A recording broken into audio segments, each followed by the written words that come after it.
Good morning, students. Class 8. I am Vijay Kumar Jha. Today, I am going to teach your English Literature Lesson 2. Name of the topic is Mrs. Donovan's Dog. It's part 7. Just, I hope you have opened your book before you to go through the sentences of the story. Just care here. Yesterday, I had told you that Mr. Harriet has assured Mr. Halliday, who is the inspector of animal cruelty protection, that Mrs. Donovan is sufficient lady to take care the dog presently suffering from carelessness. Now, Mrs. Donovan has come in contact with Mr. Harriet related to the dog.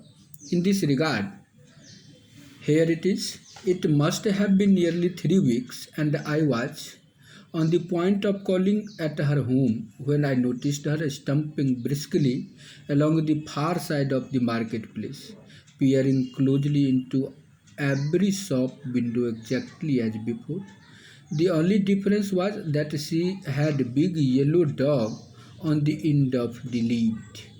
Now, Mr. Harriet wants to meet Mrs. Donovan, but all of a sudden he saw her moving in the marketplace and looking closely into every shop window as she used to do earlier, and the only difference there was that she had big yellow dog also on the end of the lead. Now, when she saw me, she stopped and smiled at me impishly. Write down, my dear student, impishly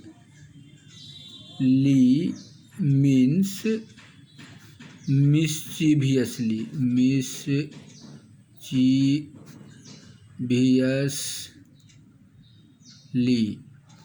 cunningly. But she did not speak as I bent over her and examined him.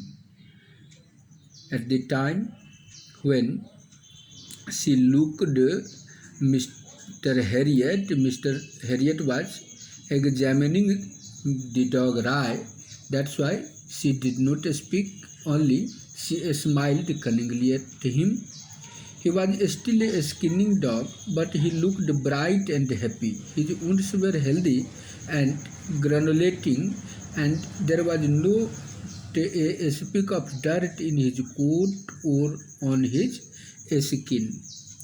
Rai, the dog, was presently feeling better than earlier.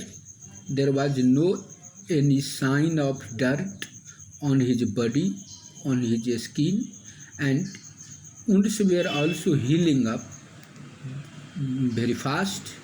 I know then what Mrs. Donovan had been doing all this time. She had been washing and combing and teasing at that filthy tangle till she had finally conquered it. After looking the dog, Mr. Harriet knew, the doctor knew, that this is the lady who takes proper care. That's why, because of washing and combing, there is no any dirt on his body. As I strengthened up,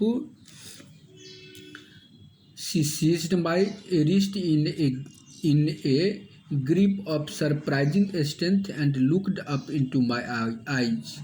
Now, Mr. Harriet, she said, have not I made a difference to this dog? Now, as Mr. Harriet prepared to go from there, Mrs. Donovan caught his wrist in a surprising way and looked in his eyes and told him whether she had not made a difference to the dog. You have done wonders, Mrs. Donovan, I said, and you have been at him with that marvelous shampoo of yours, have not you? Mr. Harriet told her that she had done wonders for the dog, and all this happened because of that marvelous shampoo of hers. She giggled and walked away. From that day, I saw the two of them frequently, but at a distance. Now, after laughing loudly, Mrs. Donovan went away, and from that day, the dog and Mrs. Donovan were seen frequently, but there was a difference. Something like 2 months went by before I had a chance to talk to her again. She was passing by the surgery as I was coming down the steps, and again she grabbed my wrist. Now, after 2 months, they could meet each other at the time of surgery. Mr. Harriet, she said, just as she had done before, have not I made a difference to this dog?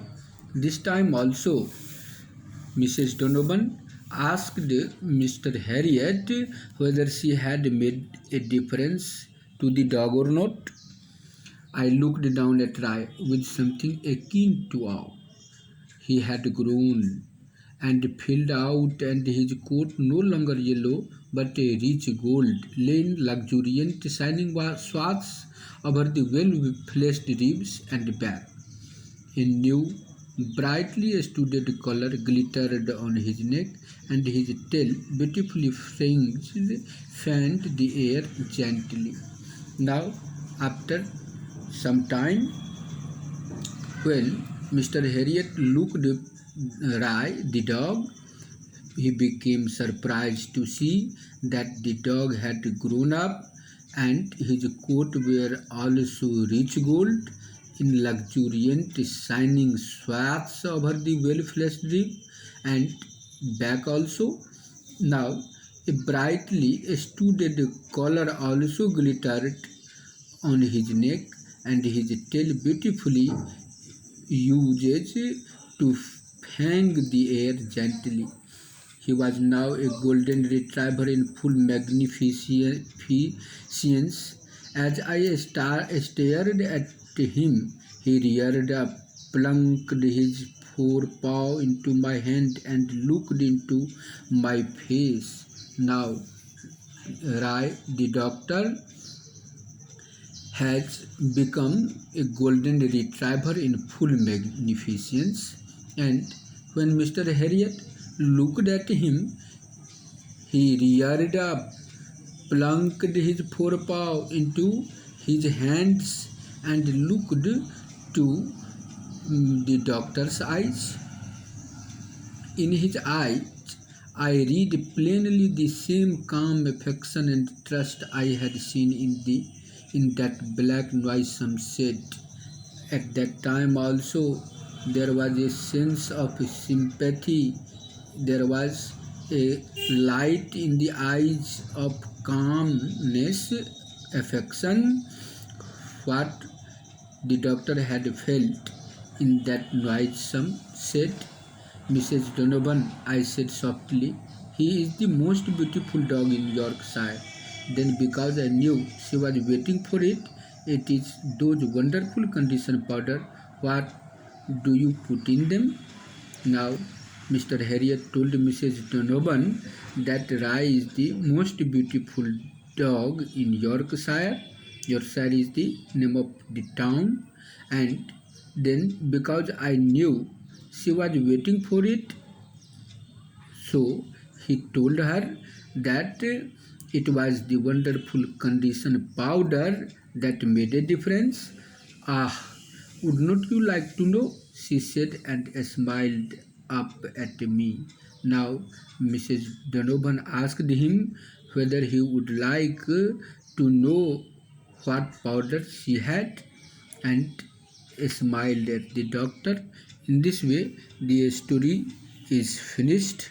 I hope you have understood it, and now you will do its question answer first yourself and then